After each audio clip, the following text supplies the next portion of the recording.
2058 साल जेठ 19 नेपालको इतिहासको सबैभन्दा रहस्यमय रात। केही घण्टामै राजा वीरेन्द्र, रानी ऐश्वर्य र राज परिवारका अधिकांश सदस्यको मृत्यु भयो। सरकारी प्रतिवेदन आयो, दोषीको नाम पनि आयो, तर प्रश्नहरू कहिले मरेनन् र अहिले 25 वर्षपछि नयाँ गृहमन्त्री सुदन गुरुङले एउटा यस्तो कुरा गरेछन् जसले फेरि नेपाललाई त्यही राततर्फ फर्काएको छ। दरबार हत्याकाण्डको फाइल पुनः खोल्ने। जेठ 19 गते भएको नारायण हिटी राजदरबार हत्याकाण्डका सम्बन्धमा यस अघि भएका अनुसन्धान प्रतिवेदन अध्ययन गरी थप छानबिनको प्रक्रिया अगाडि बढाउने। तर प्रश्न छ, के साँच्चै अनुसन्धान फेरि सुरु हुँदैछ वा यो केवल राजनीतिक घोषणा हो? नारायण हिटी दरबारमा नियमित पारिवारिक भोज चलिरहेको थियो। त्यही रात राज परिवारका सदस्यहरू एकपछि अर्को गर्दै गोली लागेर ढले। राजा वीरेन्द्र, रानी ऐश्वर्य, राजकुमार निराजन, राजकुमारी श्रुति र अन्य सदस्यहरू। सरकारी छानबिन समितिले पछि युवराज दिपेन्द्रलाई घटनाको मुख्य जिम्मेवार ठहर गर्यो। रिपोर्ट अनुसार दिपेन्द्रले गोली चलाएर अन्त्यमा आफैलाई पनि गोली हाने।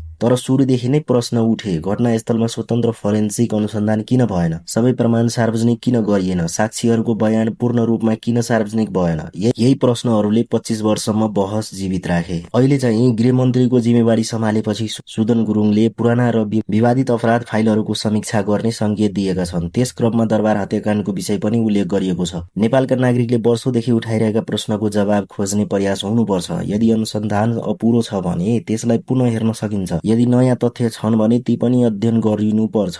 तर अहिलेसम्म नयाँ आयोग गठन भएको छैन, नयाँ अनुसन्धान टोली घोषणा भएको छैन, नयाँ प्रमाण सार्वजनिक भएको छैन। अर्थात् फाइल खोल्ने राजनीतिक प्रतिबद्धता देखिएको छ, तर अनुसन्धान औपचारिक रूपमा सुरु भइसकेको पुष्टि छैन। अब यो विषय चाहिँ यति ठूलो किन भयो त? किनभने यो सामान्य अपराधको फाइल होइन, यो नेपालकै इतिहास बदल्ने घटना हो। दरबार हत्याकाण्डपछि राजा ज्ञानेन्द्र सिंहासनमा आए, देशको राजनीति नयाँ मोडमा पुग्यो, राजतन्त्रप्रति विश्वास कमजोर भयो, माओवादी युद्ध थप तीव्र भयो र अन्ततः 2065 सालमा राजतन्त्र समाप्त भयो। त्यसैले यदि भविष्यमा नयाँ अनुसन्धान भयो भने त्यसले केवल एउटा अपराधको विषय मात्र होइन, नेपालको आधुनिक इतिहासकै एउटा अध्यायलाई पुनः समीक्षा गर्ने काम हुनेछ। अब यदि सरकार साँच्चै अगाडि बढ्यो भने पुराना कागजात पुनः अध्ययन हुन सक्छन्, बाँकी रहेका साक्षीहरूलाई फेरि सोधपुछ गर्न सकिन्छ, अन्तर्राष्ट्रिय फोरेन्सिक सहयोग लिन सकिन्छ, पुराना अनुसन्धान प्रक्रियाको समीक्षा हुन सक्छ। तर अर्को सम्भावना पनि छ, घोषणा मात्र हुने र कुनै ठोस अनुसन्धान अघि नबढ्ने। नेपालमा विगतमा यस्ता धेरै घोषणा भएका उदाहरण छन्। त्यसैले अहिले निष्कर्ष निकाल्ने समय होइन, पर्खने समय हो। 25 वर्ष बितिसकेका छ। राजा वीरेन्द्रको हत्या अझै नेपाली इतिहासमा सबैभन्दा विवादित घटना मध्ये एक छ। अब सुदन गुरुङको घोषणाले फेरि एउटा आशा जगाएको छ। सायद यसबाट केही नयाँ तथ्य बाहिर आउला, सायद केही पनि नआउला। तर एउटा कुरा निश्चित छ,